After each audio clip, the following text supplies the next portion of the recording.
¿Estás ahí? ¿Estás a bordo de AM550? ¿Estás a bordo de 24/7 Noticias? ¿Querés conocer a una persona que tiene mucho para contarnos? En Viaje al Puerto de la Noche, vení que te quiero presentar a alguien. Te quiero presentar, creo que es fueguino, Ulises Balsa, biólogo. Ulises, buenas noches, ¿cómo estás?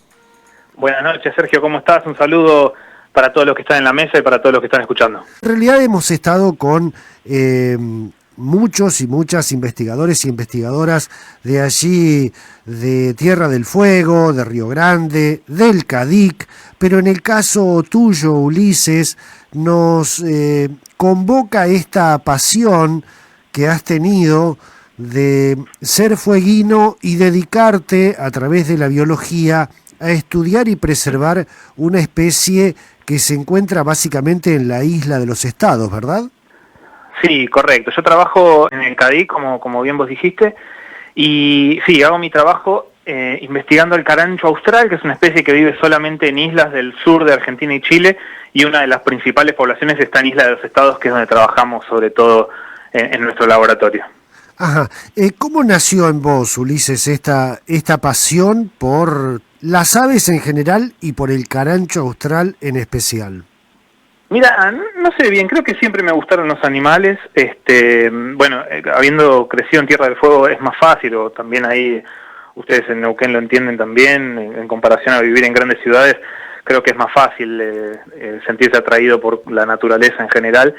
Y en algún momento me gané en algún concurso una guía de aves, y ahí, bueno, pude ver las aves que había en la isla, y la que me llamó la atención fue esta, el carancho austral, porque ya veía en el mapita, veía que no solo no estaba en toda Argentina, sino que tampoco estaba en todo Tierra del Fuego, estaba bastante restringido, eso ya me llamó la atención, no era fácil de ver, y bueno, a partir de ahí me empezó a gustar. En cuanto pude volví para trabajar con esa especie. Uno supone, Ulises, que tiene una relación difícil con los pingüinos, por ejemplo.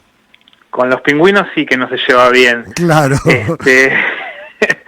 Sí, es una especie que, como te digo, vive únicamente en islas, y en esas islas en particular está asociada a las colonias, como vos decís, colonias de pingüinos. Los pingüinos hacen nidos en colonias muy grandes, o sea que los nidos de los pingüinos están muy cerca unos de otros.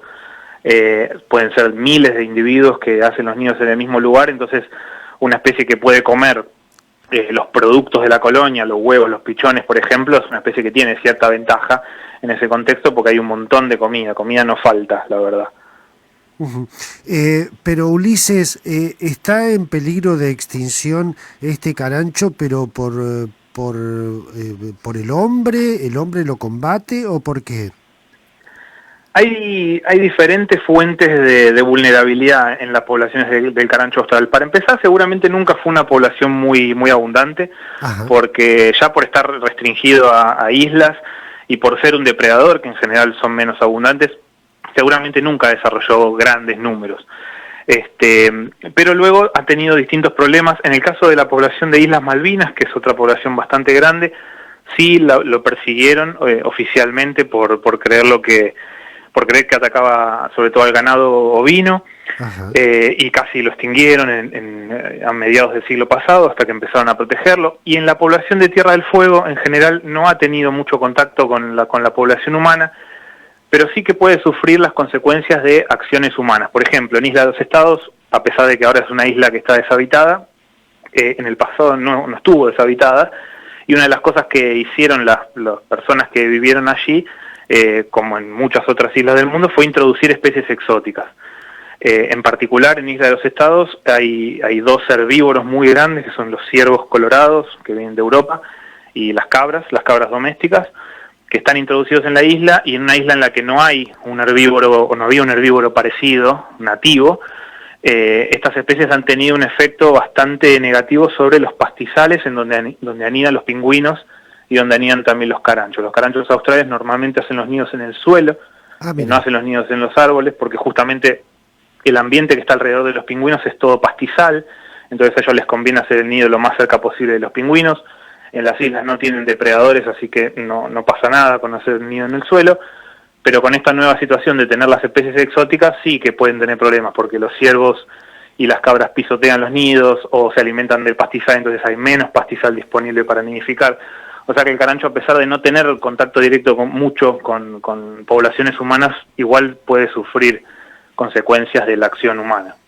Ulises, cuando uno plantea en teoría que estás estudiando el carancho austral en la isla de los Estados, debe tener en cuenta que no es un medio fácil de llegar y tampoco fácil de establecerse allí durante un tiempo por las inclemencias justamente del tiempo, ¿no? ¿Cómo hacen ustedes para estudiarlo? Sí, como vos decís, la isla está lejos, está a 200 kilómetros de Ushuaia, y la única forma de llegar es a través de barcos, que vamos en veleros que tardamos más o menos 22, 26 horas en llegar, y ahí nos instalamos. En general vamos una vez al año o 2 veces por año, porque es bastante costoso ir allá.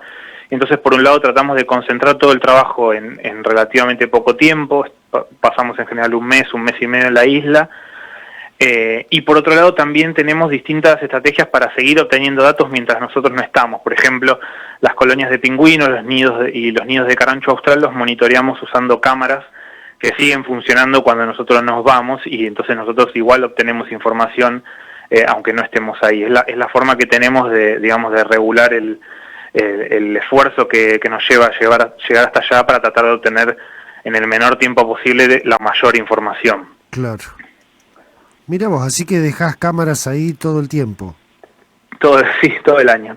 Ahora tenemos 30 cámaras más o menos trabajando ahí, sacando fotos todo el tiempo. Mira en vos. El caso de los caranchos, sí. Estamos haciendo un estudio de dinámica poblacional. Quiere decir que queremos saber cuántos son los que nacen, de esos que nacen, cuántos llegan a edad adulta, después cuando se reproducen, a qué edad se reproducen, si se reproducen en la misma zona donde nacieron o se mueven a otros lugares. Para todo eso necesitamos identificarlos, y entonces les ponemos anillos cuando son pichones, que después nos permiten identificarlos el resto de la vida, porque después esencialmente son iguales. Cuando uno los ve son iguales y no tiene ninguna manera de identificarlos, no se puede. Y lo otro que hacemos también es poner transmisores satelitales que nos muestran por dónde se mueven exactamente los individuos, que esos son muchos menos los individuos que hemos equipado con esa tecnología, porque es más cara, pero bueno, nos dan otro tipo de información también. Ajá. Porque ellos en general utilizan el mismo nido año a año, a pesar de que en invierno se van de su territorio, no defienden el territorio todo el año, luego vuelven a reacondicionar el mismo nido, y entonces ahí se encuentran de nuevo con la misma pareja en general también. O sea, hay algunos caranchos adultos que de hecho nos reconocen, porque nosotros hemos notado que cuando uno se acerca al nido, ellos obviamente se estresan, y hemos notado muchas veces que años siguientes, cuando nos acercamos, hay algunos nidos que ya los hemos visitado años anteriores, y ellos se empiezan a vocalizar, nos empiezan a gritar mucho antes que el año anterior, por ejemplo, desde más lejos. Entonces eso de alguna manera nos muestra que ellos nos reconocen como uno de los que los van ahí a molestar un rato. A molestar. Y suelen atacarte. Sí, te atacan cuando... En realidad todas las aves son territoriales con su nido. Lo que pasa es que nosotros estamos acostumbrados a que la mayoría de los nidos de las aves no son accesibles para uno. Están en los árboles, por ejemplo, claro. Pero cualquiera que se haya acercado a un nido de tero sabe que son muy agresivos. Y acá pasa lo mismo. Ellos en ese sentido son más parecidos a un tero porque hacen los nidos en el suelo. Claro. Entonces cualquiera que va caminando puede acceder al nido, y entonces ellos se sienten muy amenazados. Un ave que hace un nido a 30 metros en un árbol, por más que te pares abajo del árbol, no hace nada porque no siente una amenaza. Claro. ¿Te atacan por adelante o por atrás? No, en general, pues sí, por la nuca. Cuando los estás mirando, no. Te atacan por la nuca. Tratamos de evitarlo. Hay varias maneras. Por un lado podemos ir de a dos para tratar de que o uno nos avise que nos están por atacar para que no nos golpeen. E incluso también se puede tratar de aprovechar y tratar de capturar a alguno de los adultos. Por ejemplo, uno se puede poner una gorra o un casco con lazos para tratar de ver si cuando te vienen a golpear se quedan enganchados y los podemos capturar.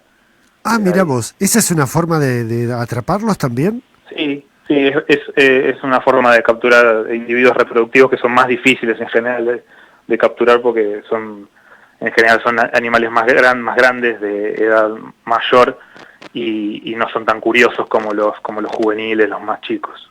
Vamos en carpas, dormimos en carpas y lo que tenemos es una carpa, un domo, que es como una carpa con más estructura y más alta para poder estar parados y poder usarlo. Lo usamos de laboratorio para cocinar y eso, pero luego estamos en carpas porque además trabajamos en distintos lugares de la isla y nos tenemos que estar moviendo todo el tiempo y armando campamentos nuevos todo el tiempo, entonces es la mejor manera también de poder movernos por la isla, porque en general en la isla no hay senderos, es muy difícil caminar y uno normalmente no puede ir y volver a un lugar en el mismo día, entonces generalmente nos vamos moviendo con el campamento.